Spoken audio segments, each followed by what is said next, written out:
네. 여러분들 혹시 오늘 설교 제목을 보셨나요? 지금 노랗게 써 있는데 보이시나요? 뭐라고 써 있죠?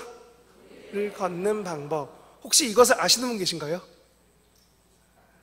혹시 물 위를 걸어보신 분 계십니까? 없으시죠? 제가 이것을 전하고 싶었던 이유는 사람들은 가끔 그런 생각합니다. 물속을 물고기처럼 자유롭게 다닌다면, 물 위를 땅과 같이 걸어 다닌다면, 하늘을 비행기처럼 날아다닐 수 있다면, 새처럼 날아다닌다면 나는 매우 좋을 텐데 라는 생각들을 하고 그렇게 살아갑니다. 그리고 그런 이야기가 성경에서 오늘 본문과 같이 베드로가 물 위를 걸었다는 기록이 남아 있습니다. 근데 여러분들 모두가 웃으신 것처럼 사실 현실에서는 이게 너무 힘든 일이잖아요. 그렇죠? 그래서 제가 예시 영상 하나 가져왔습니다. 전사님 한번 틀어주세요. 외국입니다.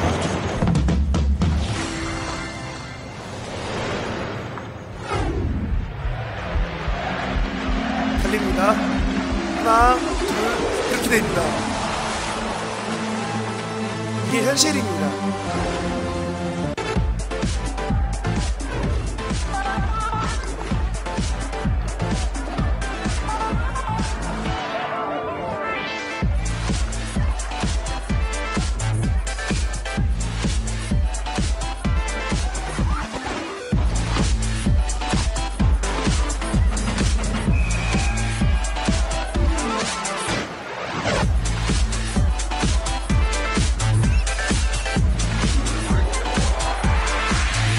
여러분 보시면 사람들이 걷고 있죠? 근데 좀 이따 보시면은 이게 굳은 고체가 아니기 때문에 뻘과 같이 빠지게 됩니다.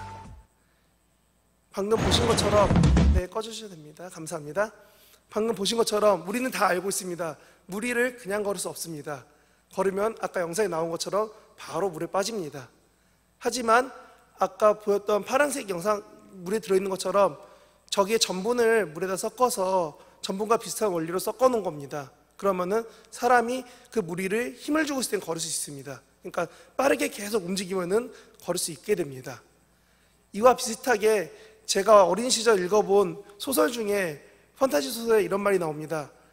사람이 물 위를 걷는 방법은 빠르게 물 앞에 가서 왼발을 물에 디딜 때 세게 받으면서 왼발이 물에 빠지기 전에 오른발을 뻗고, 오른발이 빠지기 전에 왼발을 뻗고, 왼발이 빠지기 전에 오른발을 뻗으면 물 위를 걸을 수 있다고 합니다.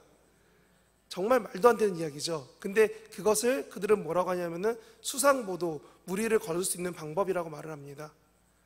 오늘 본문에 이 기적 같은 이야기를 저희들이 공부를 하고 저희들이 이것을 분류할 때 비유를 베드로가 물 위를 걸었다고 해서 수상보도라고 합니다. 저는 여러분에게 이 말씀을 통해서 정말 말씀드리고 싶었던 것은 우리가 물 위를 걸어야 될 만큼 힘든 상황이 왔을 때 우리가 어떻게 해야 될까를 말하고 싶어서 이 본문을 가져왔습니다. 여러분들 방금 보신 영상처럼 정말 물 위를 걷는 건 말도 안 됩니다. 하지만 오늘 본문에 베드로는 그 물 위를 걸었습니다. 그리고 예수님께 다가가다가 결국은 빠지게 됩니다. 저는 이것을 통해서 여러분들에게 나누고 싶은 것은 첫 번째, 지금 우리가 이 물 위를 걸을 때 방금 보신 것처럼 물만으로 걸을 수 없듯이 우리 삶에 하나님의 도우심, 그 부르심, 그리고 함께 하심이 있어야지만 물 위를 걷는 것과 같은 기적과 같은 일, 함께 행하시는 놀라운 일이 벌어진다는 것입니다. 여러분들 방금 말씀 보셔서 아시겠지만 베드로가 먼저 예수님께 구합니다. 예수님, 당신이 정말 예수님이시면은 나로 하여금 물 위를 걷게 하여 주세요 라고 요청했을 때 예수님은 한마디 하십니다. 오라. 그 말을 들었을 때 베드로가 움직입니다. 우리는 여기서 중요한 것 중 하나는 뭐냐면은 예수님께서 올 수 있도록 도와주셨다는 겁니다. 우리 삶에서 방금 물에 전분이 들어간 것처럼 우리 삶에서 정말 막막하고 뚫기 힘들고 어려울 것 같은 그 시련들이 다가왔을 때 우리 삶에 과연 도우심을 구하고 도우심과 함께 하는지, 아니면 아까 영상에 처음 나온 것처럼 맨몸으로 부딪혀서 물에 빠지는지 우리는 누구보다 다들 잘 알고 계십니다. 그것이 얼마나 무모한지요.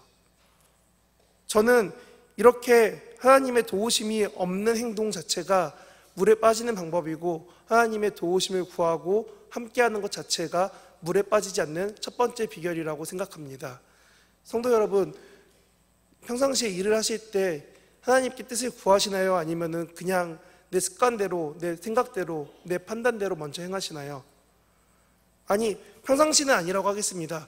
정말 결정을 지어야 되거나 정말 힘든 일이 있을 때, 어려운 일이 있을 때 여러분의 판단 기준은 무엇입니까? 저조차도 문제가 다가왔을 때 먼저 보이게 되는 것은 내가 어떻게 해야 되지가 먼저 보일 때가 많습니다. 아직은 제가 더 어려서, 더 젊어서, 혹은 더 내가 뭘 할 수 있다라는 생각이 많기 때문에 그럴 수도 있습니다. 하지만 성경을 읽고 공부를 하면 할수록 드는 마음은 주께서 해주신다 하셨는데 나는 왜 믿지 못할까였습니다. 그렇기 때문에 오늘 본문에서 제가 여러분들께 전하고 싶었던 두 번째 포인트는 이것입니다. 첫 번째, 예수님의 부르심에 응답했던 베드로처럼 그 부르심에 응답하려면은 두 번째는 베드로와 같이 의심하지 않아야 됩니다. 여러분들, 오늘 본문에 보면은 베드로는 이렇게 말합니다. 당신이 오라 하시면 나는 갈 수 있을 것입니다. 예수님이 하라 하시면 난 할 수 있을 것입니다. 라는 믿음을 가지고 행했다는 것입니다. 성경책에 베드로라는 이름이 정말 많이 나옵니다. 오죽하면 예수님이 제자들 많은 사람들 중에서 12를 뽑고 그 중에서 4명 데리고 갈 때도 있고 3명 데리고 갈 때도 있는데 그런 소규모로 제자들을 데려가실 때조차도 베드로는 놓지 않으십니다. 베드로는 데려가는 그만큼 예수님 곁에 잘 따라다니던 제자입니다. 근데 그가 이렇게 말합니다. 당신이 오라 하신다면 내가 무리를 걷겠나이다. 여러분, 베드로는 어부입니다. 예수님 부르시기 전까지 항상 물을 깁고 그 물과 싸우고 그 속에 물고기를 잡던 그 사람이 자기의 상식을 깨트리는 대답을 합니다. 예수님께서 부르신다면 나도 할 수 있습니다. 여러분들의 삶에서 정말 막막한 문제들, 정말 힘든 어려움들이 다가왔을 때 내가 기도해야 될 게 기도 말고는 방법이 없다 느꼈을 때 그 막막함조차도 하나님은 이렇게 말씀하십니다. 내가 해결해 줄 수 있다 하십니다. 그것을 여러분들이 믿으시기 바랍니다. 그리고 의심 없이 믿을 수 있으셔야 된다는 것입니다. 죄송합니다. 네, 제가 중등부 전도사입니다. 어제까지 중고등부 수련회를 하고 왔습니다. 그래서 제가 목 상태가 썩 좋지 않아서 죄송합니다. 저는 그렇게 여러분들께 두 가지 포인트를 말씀드립니다. 먼저는 예수님께서 부르시고 도와주셨던 것처럼 우리 삶 가운데 하나님의 도움을 구하는 것, 그리고 도움이 들어올 수 있는 내 심리적인, 내 삶적인 자리를 만들어 놓았느냐라는 것을 먼저 말씀드립니다. 그리고 두 번째, 베드로와 같이 우리가 의심하지 않고 그것을 따를 수 있는가라고 여러분에게 여쭤봅니다. 우리 삶은 정말 쉽지 않습니다. 문제가 다가오면 당장 문제가 보이지 하나님을 찾을 생각을 못하고, 문제가 다가오면 이걸 어떻게 하지? 라고 생각하면서 기도하러 와서 다시 생각합니다. 주님이 이건 좀 힘드실 것 같은데, 이것까지 해주기 너무 어렵지 않을까?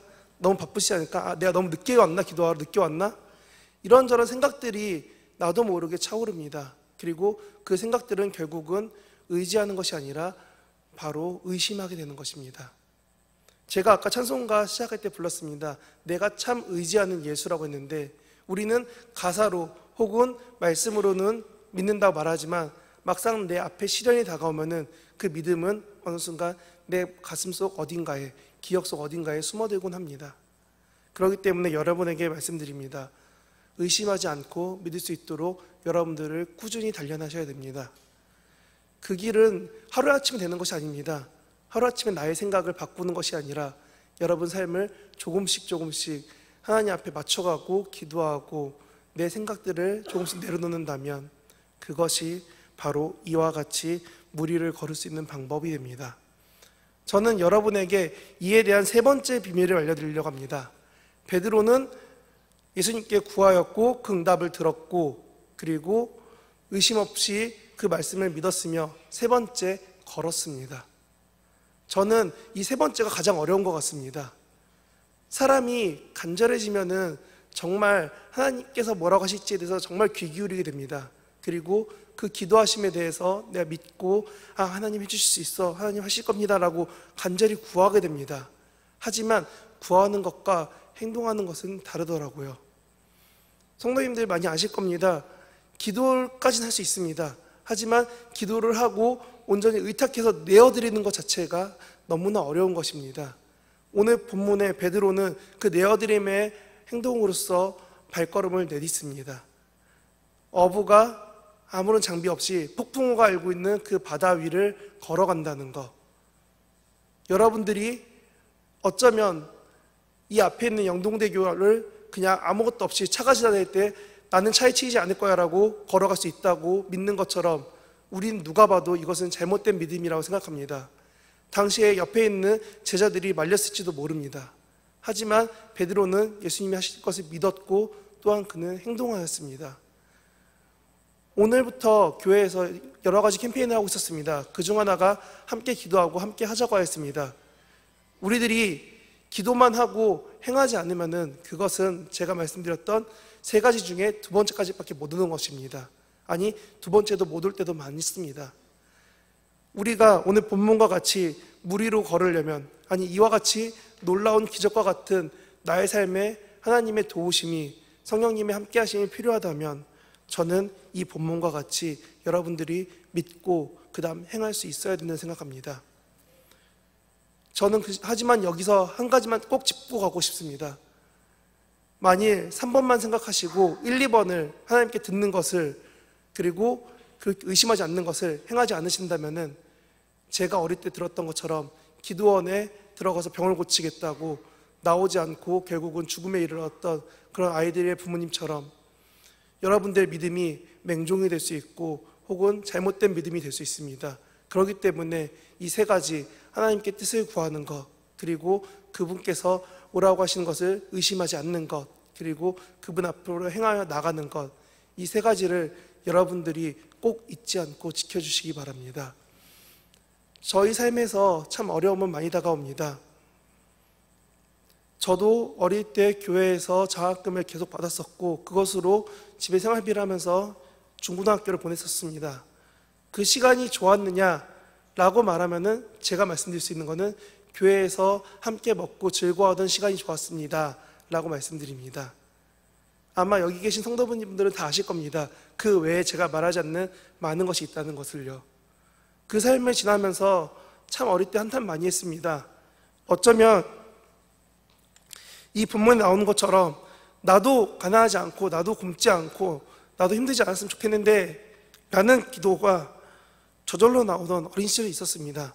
근데 그 시절이 지금 돌아보면은 참 감사한 거는 내가 가난을 알았기 때문에 내가 지금 부유하지 않더라도 가난한 사람들 옆에 가서 올 수 있구나. 내가 아파봤기 때문에 나하고 같은 아픔이 있는 사람들 옆에 가서 같이 손잡고 울어줄 수 있구나 라는 걸 느끼게 됩니다. 주께서 나의 어린 시절에 왜 이런 연단을 주셨는가 라는 어려움이 있었을 때 결국 저도 그 시간이 지난 후엔 이렇게 고백할 수 있었습니다.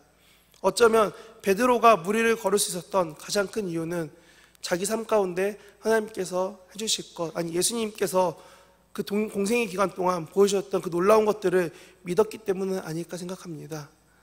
오늘 여러분들 앞에 저희 학생들이 앞에 있습니다. 제가 이렇게 말씀드릴 수 있는 것은 저희 부서 학생들도 앞에 있습니다.